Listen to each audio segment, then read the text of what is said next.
મિત્રો last time આપણે સંબંધના પ્રકારો વિશે જોયું હતું. એમાં આપણે બે પ્રકારના સંબંધો જોયા. પહેલો સંબંધ હતો સ્વવાચક સંબંધ, રિફ્લેક્સિવ રિલેશન, જેમાં આપણે એને કેવી રીતે વ્યાખ્યાયિત કરેલો કે ગણ એ પર વ્યાખ્યાયિત સંબંધ R માટે પ્રત્યેક A belongs to A માટે ક્રમયુક્ત જોડે A belongs to R, તો તે સંબંધને આપણે સ્વવાચક સંબંધ કહીએ. બીજો સંબંધ જોયો હતો સમિત સંબંધ, જેને આપણે અંગ્રેજીમાં કહીએ સિમેટ્રિક રિલેશન. એની આપણે વ્યાખ્યા શું આપેલી? ગણ A પર વ્યાખ્યાયિત સંબંધ R માટે પ્રત્યેક A1 A2 belongs to A, A1 A2 belongs to implies A2 A1 belongs to A. તો તે સંબંધ R ને આપણે કેવો સંબંધ કહીશું? સમિત સંબંધ કહીશું. લાસ્ટ ટાઈમ આપણે આ બે સંબંધની વાત કરી હતી. આજે આપણે ત્રીજા સંબંધની વાત કરીશું, પરંપરિત સંબંધ. જે પરંપરિત સંબંધ, જેને અંગ્રેજીમાં કહેવાય ટ્રાન્ઝિટિવ રિલેશન. કેવો સંબંધ? Transitive relation. એને આપણે વ્યાખ્યાયિત કરીએ. ગણ A પર વ્યાખ્યાયિત સંબંધ R માટે જો પ્રત્યેક A1 A2 A3 belongs to A માટે A1 A2 belongs to R તથા A2 A3 belongs to R implies A1 A3 belongs to R થાય તો તે સંબંધ R ને કેવો સંબંધ કહીશું? કેવો સંબંધ કહીશું? પરંપરિત સંબંધ કહેવાય છે. એટલે પરંપરિત સંબંધની વ્યાખ્યા શું આપી? ગણ A પર વ્યાખ્યાયિત સંબંધ R માટે જો પ્રત્યેક A1 A2 belongs to A માટે A1 A2 belongs to R તથા A2 A3 belongs to R implies A1 A3 belongs to R, તો ગણ A પર વ્યાખ્યાયિત સંબંધ R ને પરંપરિત સંબંધ કહેવામાં આવે છે. આ થઈ વાત આપણી પરંપરિત સંબંધની વાત. એટલે વિદ્યાર્થીઓ, મેં તમને ત્રણ સંબંધની વાત કરી: સ્વવાચક સંબંધ, સમિત સંબંધ અને પરંપરિત સંબંધ. સ્વવાચક સંબંધ આપણે કે સ્વવાચકતા, સમિતતા અને પરંપરિતતા એ રીતે પણ બોલી શકીશું. હવે આપણે વાત કરીશું સામ્ય સંબંધ, ઇક્વિવેલન્સ રિલેશન. સામ્ય સંબંધ કોને કહેવાય? આપણે ત્રણ પ્રકારના સંબંધ જોયા. હવે જે આપણે સંબંધ જોઈએ સામ્ય સંબંધ, ઇક્વિવેલન્ટ રિલેશનની વાત કરીએ છીએ. એને આપણે કેવી રીતે વ્યાખ્યાયિત કરીશું? ગણ A પર વ્યાખ્યાયિત સંબંધ R માટે જો આપેલો સંબંધ સ્વવાચક હોય, સમિત હોય અને પરંપરિત હોય તો તે સંબંધ R ને સામ્ય સંબંધ કહેવામાં આવે છે. ટૂંકમાં કહેવાનો ભાવ થઈ કે સામ્ય સંબંધ માટે સ્વવાચકતા, સમિતતા અને પરંપરિતતા હોવું જરૂરી છે. જો આ ત્રણ કન્ડિશન જો ફોલોઅપ ના થાય તો આપેલો સંબંધ સામ્ય સંબંધ કહી શકાય નહીં. ફરીથી, સામ્ય સંબંધ વ્યાખ્યાયિત કરવા માટે તમારે પ્રથમ શું સાબિત કરવું પડે? આપેલો સંબંધ સ્વવાચક, સમિત અને પરંપરિત એમ બતાવવું પડે, તો જ આપેલો સંબંધ R ને પરંપરિત સંબંધ કહેવાય. આપણે એક ઉદાહરણ લઈએ. હું તમને ઉદાહરણ દ્વારા એની સમજ આપું છું.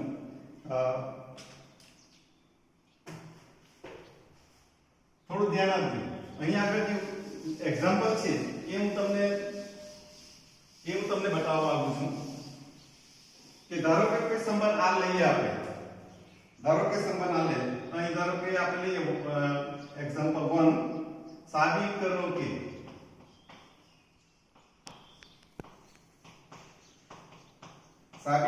કે ગણ 1 2 3 માટે 1 2 3 પર વ્યાખ્યાયિત સંબંધ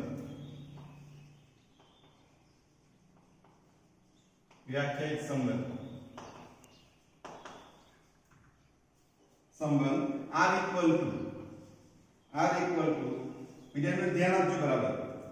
અહીંયા ક્રમયુક્ત જોડ 1 1, બીજી ક્રમયુક્ત જોડ છે 2 2, ત્રીજી છે 2 2 3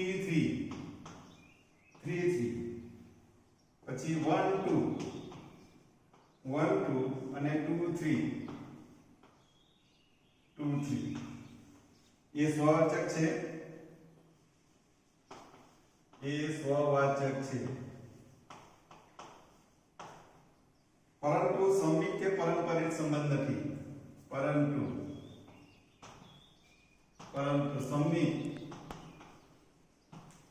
કે પારંપરિક સંબંધ નથી.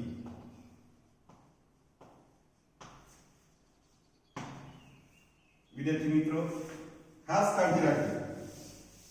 પહેલી વખતે જે આપણે જે સાબિત કરવાનું છે એમાં શું આપેલું છે? સાબિત કરો કે ગણ આપણને આપેલો છે. ધારો કે આ ગણીમાં કેટલા સભ્યો છે? 1 2 3.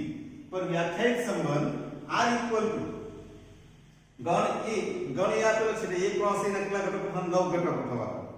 9 ઘટકો થશે. 9 ઘટકો થાય તેના ઉપગણ કેટલા મળવાનું? 2 raised to 9 એટલે 512 આપણને ઉપગણ મળશે. એનો અર્થ એમ થયો કે 512 512 આપણને સંબંધો મળે. એ પૈકીનો એક સંબંધ અહીંયા આગળ આપેલો છે. અહીંયા જે સંબંધ આપેલો છે કઈ રીતે આપેલો છે? ગુણધર્મ રીતે નથી, લિસ્ટિંગ મેથડ યાદની રીતે આપેલો છે. એટલે જ્યારે કોઈ સંબંધ વ્યાખ્યાયિત કરેલો હોય, ગુણધર્મ રીતે આપેલો હોય તેને આપણે લિસ્ટિંગ મેથડથી દર્શાવવાનો. અહીંયા આગળ આપણે સંબંધ r આપણને યાદની રીતે આપેલો જ છે. એમાં શું મતલબ? એ સંબંધ સ્વવાચક છે એમ બતાવવાનું છે. સ્વવાચક બતાવવાનું એટલે શું? પ્રત્યેક a belongs to a માટે a belongs to a થવું જોઈએ. આપણી વ્યાખ્યા છે, સ્વવાચકની વ્યાખ્યા છે. અહીં આગળ જુઓ, ગણમાં કયા સભ્યો છે? ધારો કે ગણ a,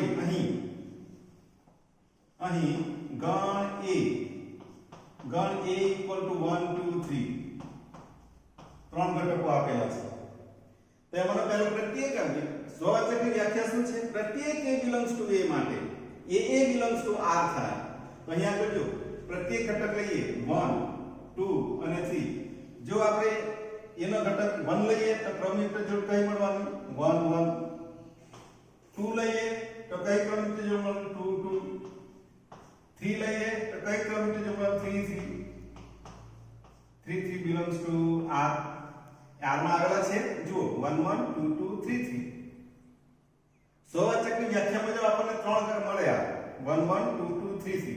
એ આના સભ્ય છે? યસ, આના મેમ્બર છે. તો આપણે એમ કહી શકીએ કે પ્રત્યેક a belongs to a માટે શું થાય છે? a belongs to r થાય છે. r થાય છે માટે આપેલ સંબંધ r એ સ્વવાચક સંબંધ છે. સ્વવાચક સંબંધ છે. It is clear? ફરીથી સ્વવાચક છે એમ સાબિત કરવું હોય તો આપણે શું કરવાનું? ગણ એમાં કેટલા સભ્યો છે એ જોઈ લેવાનું. ત્રણ સભ્યો છે 1 2 3. તો સ્વવાચકની વ્યાખ્યા પહેલી ક્રમિક રજૂ કઈ મળશે? 1 1. પહેલા ઘટક લઈએ તો 1 1. a belongs to r, 1 1 belongs to r. બીજા ઘટક 2 લઈએ તો 2 2 belongs to r હોવો જોઈએ. ત્રીજા ઘટક 3 લઈએ તો 3 3 belongs to r હોવું જોઈએ. પ્રત્યેક a belongs to a માટે ક્રમિક જોડ a આપણે ત્રણ ક્રમિક જોડ મળી ગઈ 1 1 2 2 3 3. એ આના સભ્યો છે? યસ, એ આના સભ્યો છે. માટે આપણે કહી શકીએ પ્રત્યેક a belongs to a માટે a belongs to r માટે આપેલ સંબંધ r એ સ્વવાચક સંબંધ છે. એક આપણું પૂરું થયું. બીજું, પરંતુ સંમિત કે પારંપરિક નથી. સંમિત કે પારંપરિક નથી એમ બતાવવું હોય તો આપણે શું કરવું પડે? સંમિત સંબંધની વ્યાખ્યા શું છે? પ્રત્યેક a belongs to a1 a2 belongs to r માટે શું થવું જોઈએ? a1 a2 ક્રમિક જોડ a1 a2 belongs to r implies a2 a1 belongs to r. આ થવું જોઈએ. આ આપણી કન્ડિશન છે. કોના માટેની? સંમિત સંબંધ માટે. આમાં ચેક કરો, આમાં કોઈ પણ ક્રમિક તો જોડો 1 1 આ તો સ્વવાચક છે તો 1 2 સંમિત સંબંધની વ્યાખ્યા મુજબ શું થવું જોઈએ? a1 a2 belongs to r implies a2 a1 belongs to r થવું જોઈએ. દાખલા તરીકે આપણે એક ઘટક લઈએ a1 1 2 belongs to r implies 2 1 belongs to r થાય. આમાં છે r ના ઘટક છે 1 2 belongs to r આપણે લીધું. સમિતિ વ્યાખ્યા 2 1 belongs to r છે નથી તો 2 1 does not belongs to r. મેં તમને એકવાર કીધું કે આપેલો સંબંધ સ્વવાચક નથી કે સંમિત નથી કે પારંપરિક નથી, એના માટે એક ઉદાહરણ આપવાનું. ઘણા બધા ઉદાહરણો આપી શકાય. હું આમ પણ લઈ શકું 2 3, તો 3 2 હોવું જોઈએ, 3 2 આમાં નથી, એ પણ લઈ શકાય. એટલે ઓછામાં ઓછું એક ઉદાહરણ આપવાનું. ધારો કે અહીંયા કહું કે 1 2 belongs to R, 2 1 does not belongs to R, 2 1 does not belongs to R, માટે સંબંધ R E સંમિત સંબંધ નથી. સંમિત સંબંધ નથી. સંમિત સંબંધ નથી. આ વસ્તુ ખાસ કાળજી રાખવાની. અહીંયા 1 2 belongs to R એક ઉદાહરણ લીધું, એ જ લેવું જરૂરી નથી. તમે આમાં બીજું 2 3 પણ લઈ શકો. તો 2 3 belongs to R લો તો 3 2 belongs to R થવું જોઈએ. 3 2 belongs to R થવું જોઈએ. અહીંયા 3 2 belongs to R નથી થતું, તો આપણે આને બદલે આ પણ લઈ શકીએ કે 2 3 belongs to R implies 3 2 does not belongs to R, એમ પણ લઈ શકાય. ઓછામાં ઓછું જો સ્વવાચક સંમિત કે પારંપરિક નથી એમ બતાવવું હોય તો આ રીતે એક ઉદાહરણ આપવાનું, નહીં તો તમારે પ્રતીક માટે બતાવવું પડે. આ વાત થઈ સ્વવાચક માટેની, આ સંમિત સંબંધ નથી એના માટે. ત્રીજો મુદ્દો પારંપરિક સંબંધ. પારંપરિક સંબંધ નથી એમ બતાવવું છે આપણે, તો પારંપરિક માટેની વ્યાખ્યા શું? પારંપરિક માટેની ધ્યાન આપજો. A1 A2 A3 belongs to R.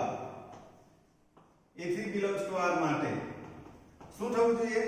A1 A2 તથા A1 A2 belongs to R તથા A2 A3 belongs to R implies A1 A3 belongs to R થાય તો જ આપેલો સંબંધ પારંપરિક છે એમ કહેવાય.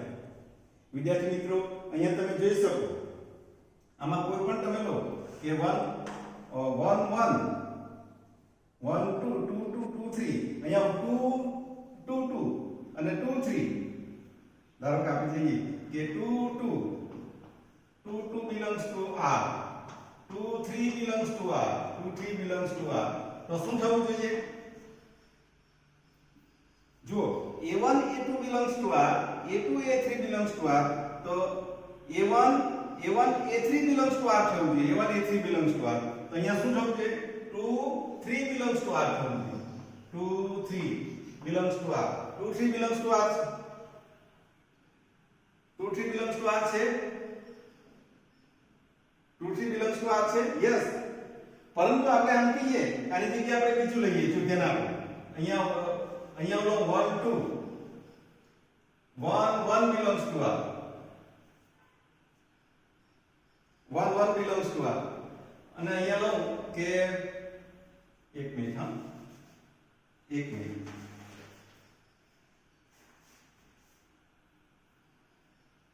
1 2 belongs to R, 1 2 belongs to R અને 1 3 belongs to R.